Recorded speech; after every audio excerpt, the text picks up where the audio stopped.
نزلنا هذا القرآن على جبل لرأيته خاشعا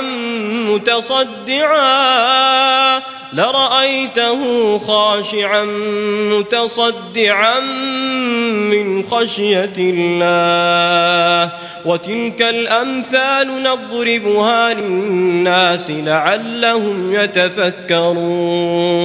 Assalamualaikum good people, welcome back to Ashraf channel. Okay, so hari ni Isnin, semalam World Cup dah habis.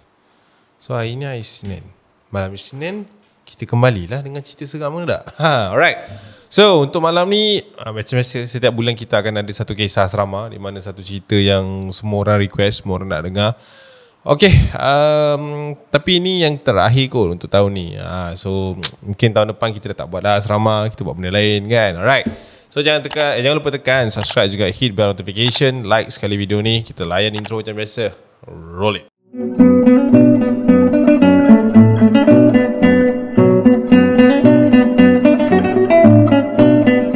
Okay guys, so bila kita cerita pasal asrama ni, kita kembali ke budak sekolah lah kan. Adik-adik kita pun tengah cerita sekolah ya dah. Okay, ajak tanya korang kan, biasa kalau kat asrama kan, ujung-ujung minggu waktu orang balik kan, terutamanya pada minggu balik pilihan ni. Kau tahu kan, balik pilihan ni kan biasanya ada yang balik, ada yang tidak. Biasanya yang dekat-dekat ni mengadalah nak balik. Macam aku dulu, aku selalu nak balik. Alright, so kalau macam yang jauh ke, yang kena fikir tambang bas, ada yang kena naik kapal terbang dan sebagainya, mungkin diorang ambil keputusan untuk stay saja dekat asrama tu. Lagipun 2 hari balik rumah pun buat penat dah kan. Perjalanan 7-8 jam, sekejap lagi sampai rumah, tak sempat nak baring, itu ini, dah kena balik asrama. So tak berbaluan. Alright, okay.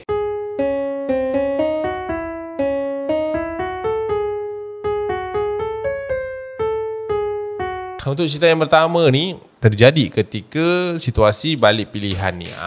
Cerita je terjadi kepada seorang pelajar ni. Dia merupakan seorang pelajar form 4 waktu kejadian ini terjadi kepada beliau, yang bernama Azri. Alright, Azri ni dikata dia ni datangnya daripada Pahang. Alright. So tahun ni dia dah pun berusia 26 tahun. So benda ni terjadi kira-kira 10 tahun yang lepas lah.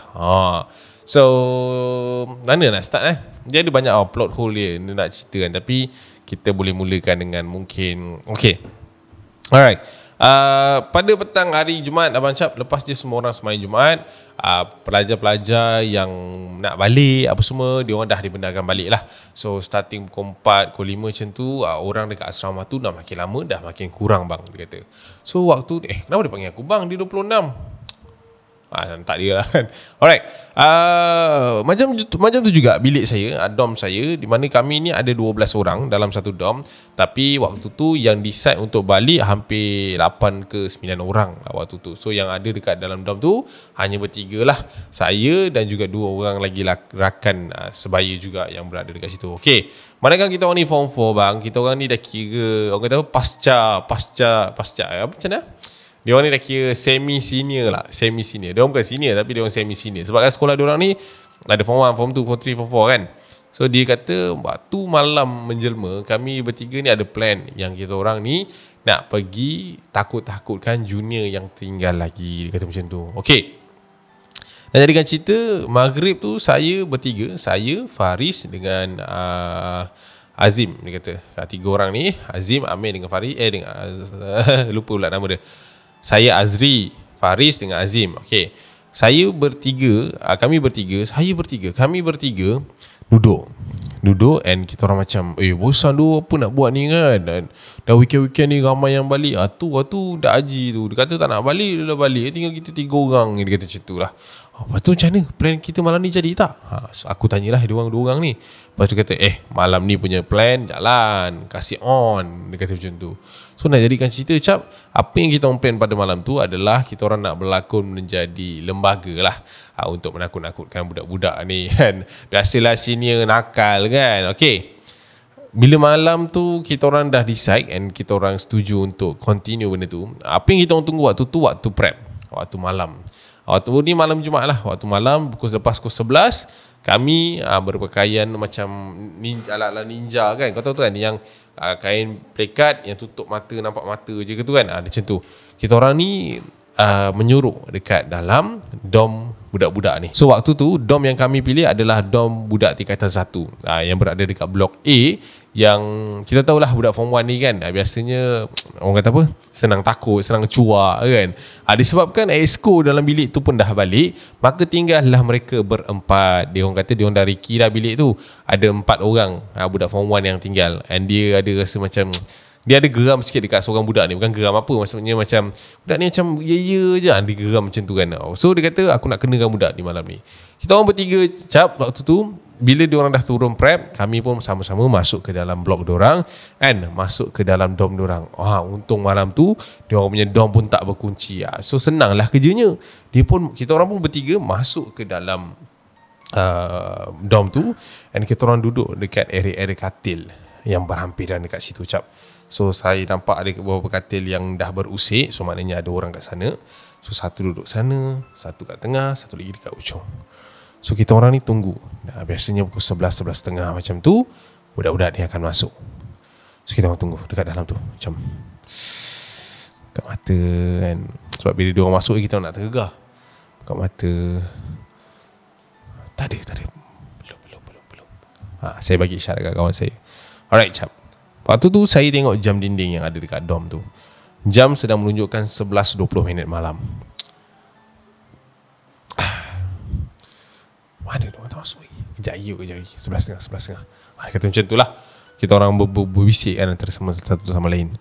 11.30 waktunya telah pun tiba, and masih lagi tak ada nampak kelibat budak-budak yang masuk. Alright, tak apa, tunggu. Mungkin 10 minit lagi kan, dia orang ambil time kan, 4 orang kan, dia orang berjalan pergi dom lain ke apa. Jam menunjukkan pukul 12.10 malam cap. Masih lagi tak ada budak-budak ni nak masuk. So kita orang ni macam fed up kan budak-budak ni. Mana pergi pula ni kan? Apa hal tak ada pula ni kan? Dia orang kata macam tu lah. So waktu tu dia orang pun bangun daripada kawasan tu, and waktu kami semua bangun cap daripada kawasan yang kami duduk tu, tiba-tiba kami dengar pintu asrama tu dibuka. Macam tu. So kita pun macam nyorok balik lah nak kena dengan budak kan. Kita orang tunggu masa kita orang yang pertama. And waktu tu aku menjengah ke arah pintu untuk menunggu budak mana yang masuk dulu. And waktu tu cap, aku terperanjat sebab yang masuk ke dalam dom tu adalah seorang wanita. Aku macam siapa pula ni? Seorang wanita dia pakai dress putih sampai ke lutut, rambut dia panjang, and nampaklah dia figure wanita. Dia berjalan masuk, and dia berdiri dekat tengah-tengah dom tu. Terus kita orang macam, siapa tu? Apa hal tu man? Kenapa ni? Aduh, perempuan mana pula masuk dom lelaki ni? Dia kata macam tu lah. Diorang macam berbisik lah dalam hati kan. And waktu tu cap, aku try untuk jengah tau dekat area belah katil sana, untuk tengok kawan-kawan aku yang berada kat sana. Aku nampak lah kawan-kawan aku pun tengah pandang aku, and kita orang macam pandang segitiga punya line tu. Pandang. Siapa lah tu? Tak tahu. Itu macam tu. So waktu tu cap, perempuan tu berdiri betul-betul kat tengah dom tu. Aku perhati perempuan tu, dia tak bergerak, dia just berdiri je kat situ.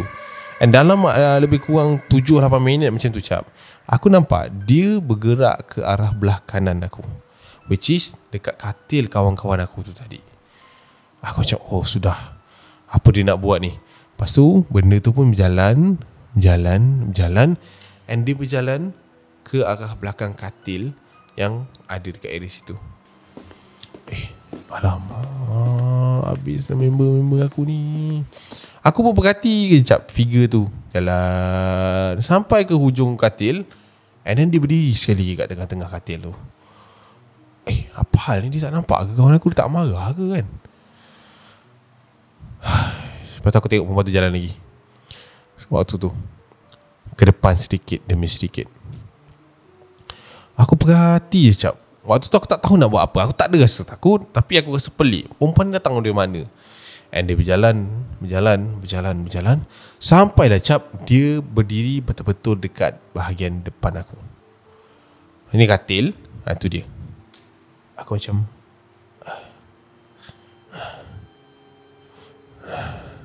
aku takut dia toleh je. Kalau dia toleh memang aku lari lah. Tapi cap, waktu tu dia tak menoleh pun. Tapi dia terus berjalan ke depan. And dia keluar daripada pintu dom tu cap. Aku macam, apa dia siap? Siapa dia siut? Waktu tu tak fikir banyak lah. Aku pun bangun daripada tempat aku menjeruk tu tadi, and aku buka lampu cap. Aku pun pergi ke arah kawan aku, katil yang belah belakang tu tadi, untuk tanyalah apa yang budak perempuan tu buat, kan? Dia lalu macam tu kan. So waktu aku tengah berjalan ke arah belakang katil tu cap, waktu tu cap memang aku terperanjat gila. Sebab bila sampai dekat belakang katil tu cap, tak ada orang cap. Tak ada orang. Kawan aku dua-dua tak ada. Uish, kau rasa apa dia nak buat? Dia tengok kiri kanan, dia tengok bawah katil, atas katil, semua tak ada. Tak ada cap. Aku dah tengok, tak ada langsung. Lepas tu memang tak cakap banyak. Aku terus lari keluar daripada dom, dan aku keluar berlari ke bawah untuk pergi ke bilik prep diorang. Dan waktu tu aku macam tengah tercari-cari lah, mana mamak lagi dua orang ni. Aku tak tahu aku nak bagi tahu siapa, sebab apa yang aku buat tu tadi salah kan. So aku pun berlari masuk ke dom aku, budak tu pun tak ada. Dan aku turun pergi ke arah tempat-tempat yang kita orang selalu lepak pun tak ada. Sampailah cap, aku sampai kat dewan makan. Aku tengok member dua orang tu tengah elok makan dekat dalam dewan makan tu. Aku macam, kau buat apa duduk kat sini? Tadi kau yang cakap dengan aku tak jadi. Kawan aku cakap macam tu kat aku. Bila masa pula aku cakap tak jadi? Aku dalam dom tu tadi dengan korang tau.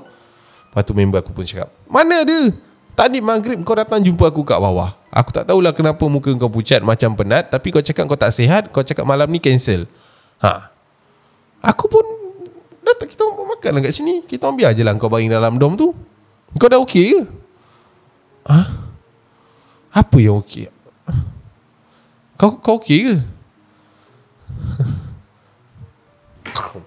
Tombang dia kata. Waktu tu cap memang aku tak tahu kenapa. Aku rasa macam kepala aku berat kan. Dan aku terbaring kat dewan makan tu. Dan menurut kawan aku, dia orang kata dia orang angkat aku and pergi ke dom apa semua. Tak adalah kena rasuk apa semua. Cuma aku nampak lemau and lemah semangat.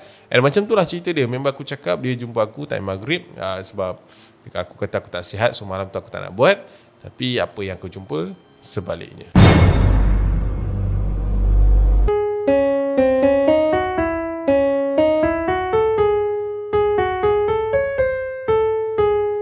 Okay, alright. So itu cerita yang pertama guys. So kita nak go through cerita yang kedua. Cerita yang kedua ni tak tahulah acap-acap kan. Kalau acap dekat situation macam ni, kita ni tak adalah berani sangat kan. Tapi itulah dalam kehidupan kita ni berkongsi alam dengan yang lain juga kan. Antara yang kasar kita nampak, yang tidak kasar pun kita kadang-kadang nampak. Macam itulah. Alright, okay. Untuk cerita yang kedua ni pasal seorang pelajar lelaki. Dia kata benda ni terjadi ketika dia bersekolah di asrama, kira-kira 4 tahun yang lalu. Benda ni kira quite new lah untuk dia, sebab dia kata benda ni macam mana mula-mula nampak macam dongeng, tapi bila dia lalui sendiri baru dia tahu yang benda ni memang boleh manipulate dan sebagainya lah. Alright. So untuk cerita yang cerita yang kedua ni, nama dia Faris. Okay, Faris seorang pelajar senior ketika kejadian ini berlaku. Okay, Abang Syab, saya pernah dengar cerita pasal budak yang mati dalam loka, yang loka dia terhempap sebab tak nak pergi sembahyang Jumaat dan sebagainya. Hantu loka. Benda ni biasa kan Abang Syab? Betul. Benda ni biasa, dan benda ni adalah satu cerita urban legend yang kita selalu dengar dekat semua asrama yang ada. Abang Acap percaya tak kalau saya cakap saya pernah mengalami situasi tersebut? Okay, alright. So itu adalah macam mana kata kunci pertama dekat email dia yang membuatkan aku tertarik untuk berkongsi. Okay, Abang Cap, saya ni budak Form 5 dan saya boleh consider saya ni antara pelajar yang kurang dengar cakap. Memang tak dengar cakap lah senang cerita. Alright. Budak pergi semayang, saya duduk dalam dom. Budak pergi sana, saya macam majlis ilmu memang saya tak pergi. Saya ni orangnya yang tak minat untuk mendekati majlis-majlis agama. Benda-benda macam tu lah. Kita faham lah, kita tak payah nak elaborate panjang-panjang. Alright. Satu hari ni Abang Cap, waktu tu malam tu ada kuliah Jumaat. Dan semua murid diwajibkan untuk turun ke bawah untuk pergi kuliah dan sebagainya. Manakala saya waktu tu Abang Cap, petang tu saya tak tahulah kenapa saya penat sangat, saya dah ngantuk. And kuliah tu sepatutnya kita kena turun sebelum maghrib untuk kita solat jemaah sama-sama dekat surau. Tapi waktu tu saya ambil keputusan untuk tidur. Alright. Budak-budak kat dalam dom saya pun dah kenal dah saya macam mana. Saya jenis degil, jenis kalau saya tidur jangan dikejut, nanti saya mengamuk. Macam tu lah, benda-benda macam tu lah. Okay, so dijadikan cerita, budak-budak yang ada dekat dalam dom saya ni Abang Cap, dia orang terus keluar, meninggalkan saya seorang diri yang sedang nyenyak tidur di buai mimpi. Okay, jadikan cerita, waktu tu saya terjaga pukul 7.40 malam macam tu. Bila saya bangun, saya macam mamai tau. Biasalah orang bangun dan macam dia macam tu kan. So dia tengok, dekat dom dah tak ada orang, suasana gelap. Sebab kena gelap lah kan, kalau cikgu lalu ke apa kan. Satu kecil pula. Waktu tu Abang Cap, saya nak keluar pergi ke toilet. Sebab saya dah terbangun kan, saya tahulah diorang pergi mana. Tapi sebabkan saya malas, saya saja nak pergi toilet. Lepas tu nak masuk balik, lepas tu nak tidur balik. Waktu saya baru nak keluar daripada dom tu Abang Cap, saya terdengar ada bunyi tapak kaki sedang menuju ke arah dom saya. Jadikan cerita, dom saya ni adalah antara dom yang tengah-tengah daripada 4 dom yang ada dekat aras tu. So saya dengar bunyi macam orang pakai kasut kulit, kasut pejabat tu punya tapak kaki. Oh shit. Oi, ustaz ni. Sebab apa saya tahu tu ustaz? Saya dengar bunyi tu, rotan duk hayun tu. Aduh, macam mana ni? Okay. So waktu tu Cap, saya dalam keadaan panik. Saya baru nak keluar, saya dah terdengar benda tu, saya dalam keadaan panik. And waktu tu saya tak tahulah apa yang saya terfikir. Tiba-tiba saya rasa macam, okay, aku nak suruh dalam loka lah. Apa-apa jadi, orang tak tahu. Ustaz pun tak nampak aku kan. Takkan ustaz nak buka loka satu-satu. So waktu tu aku pun pergi berlari ke arah loka aku. Perlahan-lahan aku buka loka tu supaya tak nak ada bagi bunyi. Aku masuk dalam loka tu Cap, and aku kunci daripada dalam.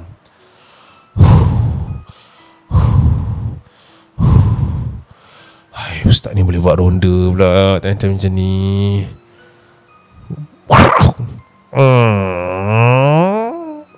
Pintu dom saya terbuka Abang Cap.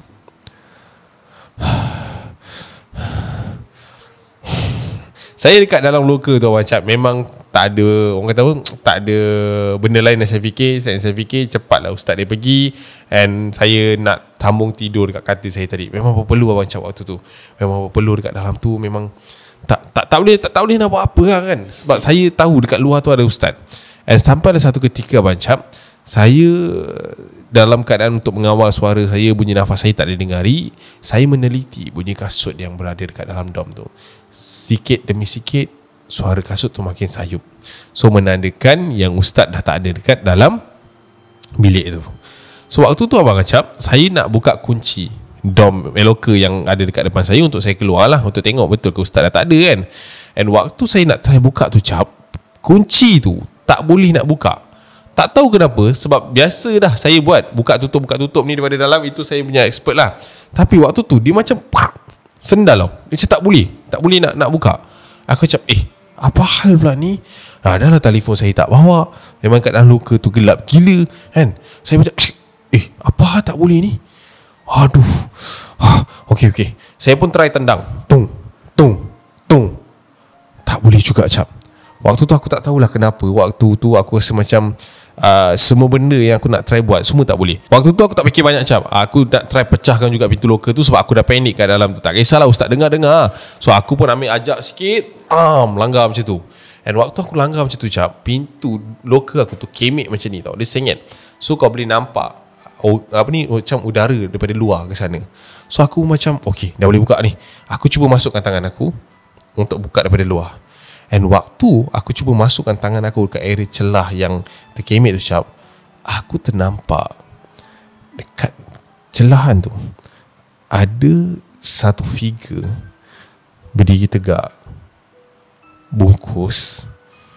Dia berdiri dekat depan. Macam aku nampak dia kat tengah badan lah, tapi aku nampak dia dalam keadaan sandar. Kau faham tak? Dia macam ni. Ni pintu loka, ni mata dia. Daripada sini dia nampak benda tu macam ni. Sandar macam tu. Oi, apa tu siap? Allahu Akbar. Apa tu siap? Dia macam tu. Waktu tu dia dekat dalam tu kan. Aku tertinjau Syab. Aku bongkokkan badan aku untuk aku tengok apa benda yang berbalut dekat depan aku ni. And waktu tu susah nak cakap lah. Sebab waktu aku tunduk tu, aku tengok ke atas Syab, memang satu wajah hitam yang sangat-sangat gelap muka dia tengah bersandar dekat depan loka aku. Uish, waktu tu aku menjerit Syab. Aku menjerit gila lah. Apa aku nak buat lagi kan. And yang paling seram sekali waktu tu Syab, bila aku tengok dalam keadaan macam ni kan. Benda tu kan tegaan macam ni kan. Benda tu tiba-tiba macam ni. Aku nampak benda tu macam ni. Dia nak eye contact dengan kita lah Mat. Waktu tu memang tak boleh buat apalah. Aku menjerit macam orang gila dekat dalam loka tu, sampai aku rasa macam aku dah nak hilang suara dah Cap waktu tu. Penat gila menjerit dekat dalam tu. Tapi memang aku real, aku boleh nampak muka tu, aku boleh nampak tubuh tu. And waktu aku menjerit tu, aku tutup mata kuat-kuat Cap. And sampai satu ketika waktu aku dah penat, aku buka balik mata aku tengok dekat area celah tu, benda tu dah tak ada Cap.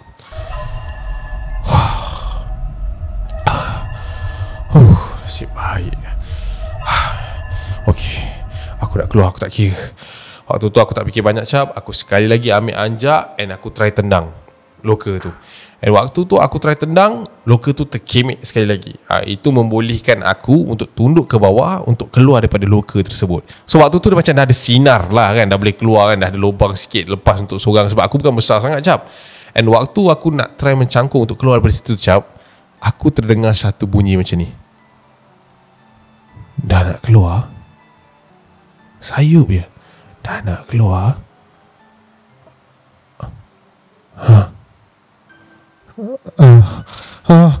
Waktu tu aku huara and aku try untuk keluar daripada kawasan celah pintu tu. Dia macam ni, aku nak keluar daripada sini. Waktu tu Cap, aku tak tahu kenapa aku terasa ada something yang tengah perhati aku daripada belakang. And aku pun tak tahulah kenapa aku berani sangat pergi toleh. And waktu aku toleh tu Cap, member yang kat luar tu tadi ada dekat belakang aku, dekat dalam satu loka dengan aku. And benda tu macam pandang aku, macam tu. And yang paling gempak sekali Cap waktu tu, benda tu macam ni. Aku kat sini, aku pandang dia macam ni. Dia macam tu. So aku rasa dekat dalam loka tu aku macam bergoyang tau. Macam tu. And sampailah satu ketika tu, aku try juga nak keluar Cap daripada lubang tu, sebab aku dah panik sangat. Aku nampak benda tu datang menimpa ke arah aku Cap. And pum, gelap. Aku dah tak sedar apa. And aku sedar waktu tu Cap, aku dah dekat surau. Korang tahulah apa yang jadi, aku tak payah cerita. Tapi 1 minggu lepas tu, ada member aku cerita, malam tu aku ni dijumpai dekat mana. Kau tahu tak aku dijumpai dekat mana? Malam lepas dia budak-budak ni balik daripada majlis ilmu tu, dalam pukul 9 malam macam tu, diorang jumpa tengah duduk atas loka and termenung. Faham? Aku dekat atas loka, duduk tenggek macam ni pandang depan. Macam tu. Gila lah. Tapi aku tak sedar. Aku tahu tiba-tiba dah gelap. So itulah dia guys, kisah yang kita dapat. 2 kisah kita dapat. Yang kedua tu dahsyat kan. Mampung kau. Siapa suruh pergi ni, pergi sana kan? Orang suruh pergi turun majlis ilmu, tak nak. Yang kau logat duduk dalam loka, kenapa? Alright, so guys, itu saja cerita kita untuk minggu ni. So aku harap korang terhibur. Untuk siri asrama ni, ini adalah episod terakhir untuk tahun ni. InsyaAllah ujung bulan ni nanti korang tunggulah siapakah guest yang kita akan bawa. Alright, so kita jumpa di video akan datang guys. I see you and I see you. Assalamualaikum. Ciao lu. Bye, bye, bye.